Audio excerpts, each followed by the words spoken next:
Opposed, no. The ayes have it. So ordered. The new financial reform bill is being called sweeping, historic. But what does it mean for the average consumer? I sat down with MoneyWatch blogger and financial journalist Jane Bryant Quinn to find out. Jane Bryant Quinn, thanks so much for joining us. This is so exciting. We have regulatory reform. Give me your first impressions of that. I am thrilled at what happened for consumers. I'd say my bottom line is consumers won, banks lost. However, if you're an investor, investors lost, Wall Street won. Well, let's talk about that consumer part for a second. Tell me about the Consumer Financial Protection Bureau. What's it going to do and how does it help us? At last we have somebody who is going to pay attention to consumers in the government. It has the authority now to look at your credit cards, to private student loans, mortgage products, the kinds of things that blew up before. They can write regulations to prevent them from blowing up again. Anything that has to do with consumer credit is going to be overseen by this Consumer Credit Protection Bureau. I am thrilled.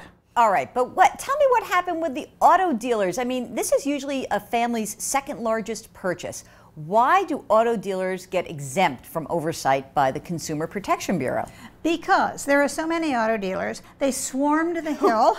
They went to all of their people in Congress and in the Senate and exerted their power. It was a pure political play, and in this case, the auto dealers won, the consumers lost. Even the Pentagon was in trying to get the auto dealers covered because they said outside of the bases, predatory auto dealers are giving terrible loans to soldiers, sailors who can't afford them.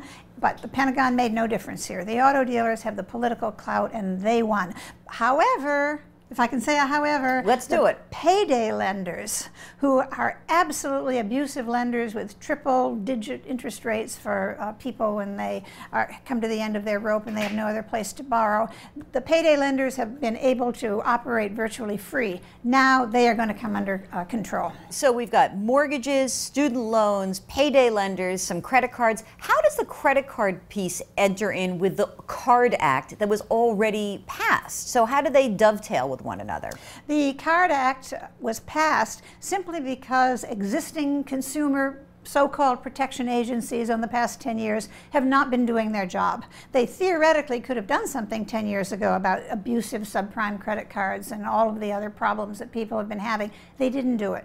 Congress finally passed something, but that's not the last word. There are always new products, new ideas, new fees, new ways to squeeze the consumer, and now we will have a consumer agency that will be focused entirely on that.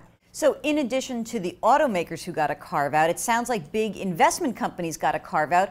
Tell us about this fiduciary standard, why it did not make it, and what's going to happen next for investors. The fiduciary standard, in a very short sentence, means your broker would have to put your interests ahead of his own.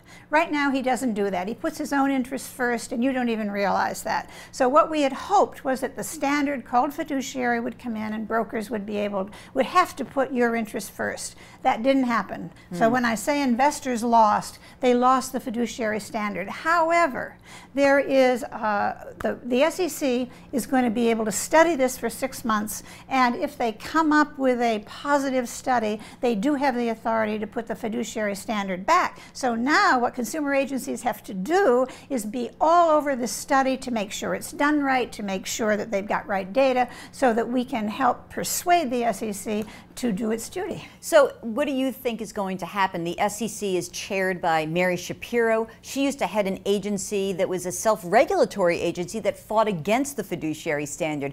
What do you think the odds are that we get this passed? I think the odds are high that Mary Shapiro is on the other side now. Mary Shapiro has been making very, very strong pro-consumer statements everywhere. She sees the problem. She has seen the problem from the inside, and I am sure that she is going to want to push this fiduciary standard.